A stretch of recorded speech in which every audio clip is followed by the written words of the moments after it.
is a retro-styled first-person shooter from Czech developer Spytihnev, set in the Czech Republic in 1986. So something mysterious has gone wrong in the city, leading to an invasion of sorts from men in riot gear and hazmat suits, along with a wild variety of strange creatures. As an honorable comrade in the local law enforcement, it's up to you to pick up pistol and sickle and charge forth into the chaos to determine exactly what is happening. HROT is in early access, and so far only Episode 1, titled Kiss Me, Gustav, has been released. So not all answers are on the table yet, but based on what's been delivered so far, it promises to be a fucked up little ride. So, before I go any further, I do want to comment on writing a script for an early access game.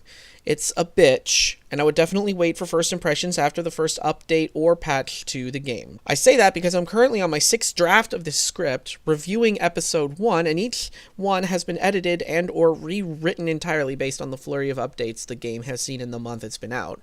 Now, while initially the footage I used was from day 1 build, there were enough changes to the look and feel of HROT that necessitated replaying the whole thing over just to get new footage. There were also quite a few complaints I had about certain aspects of the game that have already been addressed in Fig, so I had to scrap everything written and start over anew. Which is pretty fitting, as HROT sort of feels like the kind of game that feels like everything is constantly being upended, and the whole world is about to get the boot. HROT absolutely wears its influences on its sleeve. Visual presentation is vintage 1996 Quake 1 graphics and palette, with a hefty dose of Soviet aesthetics thrown in for good measure. The atmosphere from the graphics alone are just fucking, chef's kiss. I don't remember the last time I was immediately caught up in a game, simply from the visuals alone. Crunchy, janky, polygonal messes with just high enough texture resolution to be able to make out what everything is, and boom, you've got HROT. There's even an experimental graphics mode called GL HROT, which when activated smooths out the textures and jaggies in a perfect recreation of 3D accelerated 1997 era graphics. To call it Slavquake would be a disservice to a game wholly devoted to its own identity, despite clearly carving out aspects of other games to create a sense of pre-nostalgia, if that makes any sense. Now, while Quake is the immediate and obvious candidate for biggest inspiration, Half-Life also deserves a shout-out from both the game feel of the weapons and the atmosphere of mysterious, conspiracy-laden goings-on within the game. From government men in military gear and radiation suits to floating heads and dog-like leaping creatures, it shows that HROT's devs have put their time in with the Valve Classic, although the gas-masked horses and the carousel gorillas have much more of an Eastern European flavor to them. This is in addition to the Duke Nukem-y interactive elements, such as a rushing nesting doll and flushable toilets. One of them has a turd, you get an achievement for flushing it, and a working pool table, and a soccer ball you can kick at enemies, and there's a fucking Vespa. Fucking Vespa. You can run over enemies with a fucking Vespa. It's awesome. So there's a lot going on here that HROT is doing, but most importantly of all, ladies and gentle them, HROT is generously cribbing from Dusk. Due to my limited knowledge of such things, I don't know if this next statement is accurate, but I'm willing to go on record and call HROT the first Dusk clone. We've had Doom clones and Duke clones and now Dusk clones. From the opening menu screen to the floaty control scheme to the general circumstances of the plot, HROT is from the same cut of beef that Dusk is, it's just cooked a little differently. And you know, if this game is going to be as good as it is, it's not a bad thing at all. If anything, it's helped promote the game as the excitement flowing from the devs and publishers of Dusk, who've generously tweeted and retweeted and streamed footage and generally been exuberant about the release to the point where you would think HROT was actually a New Blood release. So you'd be forgiven for believing that it was, even though it's not. Now, while being part of the neo-throwback renaissance is a great attention-getter for HROT, the game really does stand out on its own entirely. Low, ominous music plays at a constant drone, escalating when larger scale attacks happen, but in such a way to evoke the kind of Nine Inch Nails instrumentals designed to evoke oncoming disaster.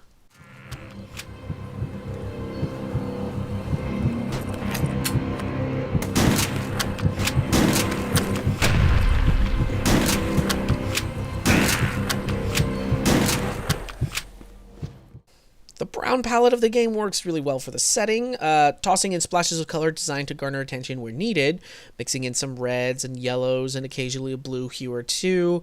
Yet even though the dingy browns and pale muds help elevate the aesthetic, it does sometimes create samey-looking areas and levels that are complicated to navigate, leading to sometimes unnecessary backtracking due to missing key elements or doorways which have just opened up. Which is not to say that HROT's level design is poor. I enjoyed navigating the well-crafted streets and markets and mausoleums and sewer systems in our unnamed Czech city, but when everything starts to look the same color after a minute, and you've got carefully crafted hallways to twist and turn through, after a while things get spinny. I spent way too long in the sewer treatment plant trying to figure out where I needed to go simply because it was a fucking sewer with brown color and swimming segments. And when I first played through the game, I was disappointed with the armory, specifically with how the pistol and the shotgun and submachine gun sounded terribly underpowered, less like hand cannons and more like pellet guns. Thankfully, these concerns have already been addressed by the devs, as heftier sound effects have been updated. Not a huge departure from what was in the game already, but the pistol now at least sounds like it's shooting bullets versus pellets, and the shotgun has a bit of bass underneath it. And as to the effectiveness of the guns, well, I played the game twice through in hard mode, which is really fucking hard the first time through, and a little less punishing after the most recent update. This most likely has to do with the fact that when the game first came out, there was an ammunition famine, which made every single bullet count on any difficulty above normal. So it was necessary to be cautious and break open trash cans, boxes, and even cars for food and ammunition. I actually had to start the second level over from the beginning, because I got to the boss with not nearly enough ammo to get by, which forced me to use the melee weapon, your handy-dandy sickle, which at the time did so little damage as to be ridiculously useless. But thankfully, Spytihnev have made some changes to the ammunition count in-game, and also upgraded the sickle's damage slightly. So while it's still not my favorite melee weapon in a first-person shooter, it's actually usable in a pinch now. Spytihnev have also added 2 new weapons to the game, a ball lightning launcher, which is basically a shittier BFG, and also the Bruno, which is a double-barreled shotty, and what a beauty. It's viciously overpowered and absolutely bloodthirsty. The Bruno thoroughly changes the power dynamics in the game to the point where it makes Comrade HROT a whirling dervish of death. Despite being such a powerful shotgun, it doesn't fire as quickly as its counterparts in other first-person shooters. So when you're surrounded in close quarters by multiple enemies, it is better to whip out something that can fire quicker to help with crowd control. And to that extent, where my first playthrough felt like a frustrating instruction in slow, methodical survival, HROT now feels like the run-and-gun action shooters of yore that inspired the game, where spraying and praying and circle strafing make or break your chances of survival. One of my criticisms from earlier drafts that's still around is that there's no option to walk in-game. Auto run is the only method of movement, which means that Comrade HROT is always moving at a constant brisk clip, so any subtle movements feel like dancing on ice.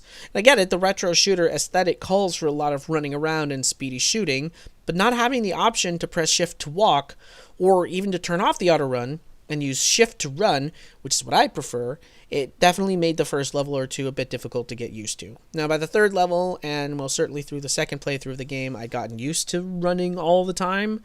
But look, I know we always want to be moving as quick as possible. It's just a personal thing that I prefer to be able to shift key run when I feel like moving at a sprint. Really glad that some of the issues I had initially with the game have already been addressed, because holy fuck, there is so much to like about this game.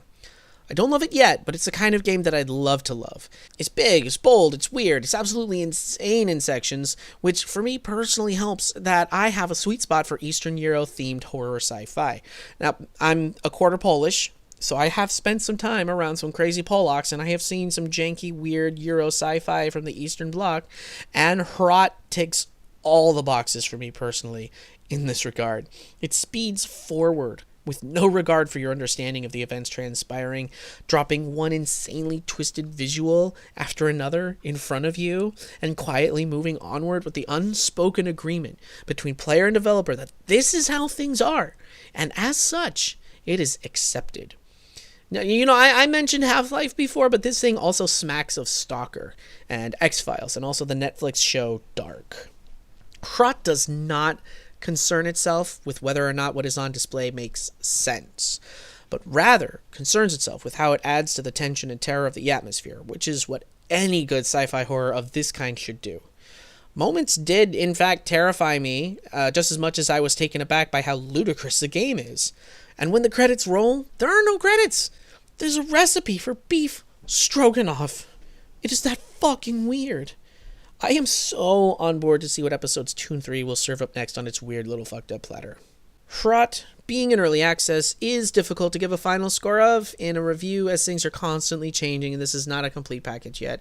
However, knowing that there are 2 episodes still to come out, based on what is here already and the speed at which Spytihnev respond to touching things up, I'm going to give HROT episode 1 an 8.5 out of 10. I think that as each episode releases, I'll give a score for each episode and then get an average out of the 3 for a final overall score, depending on any other changes that may or may not come around by then. And in addition to the campaign, it does offer an endless horde mode to truly capture some old-fashioned circle strafing goodness as well. Thank you so much for coming to check out this little video. I hope you found something here worthwhile and will help you decide whether or not this fantastic little game is worth your while still in early access. I'm Ruby Ranger, and this has been the Ranger Report.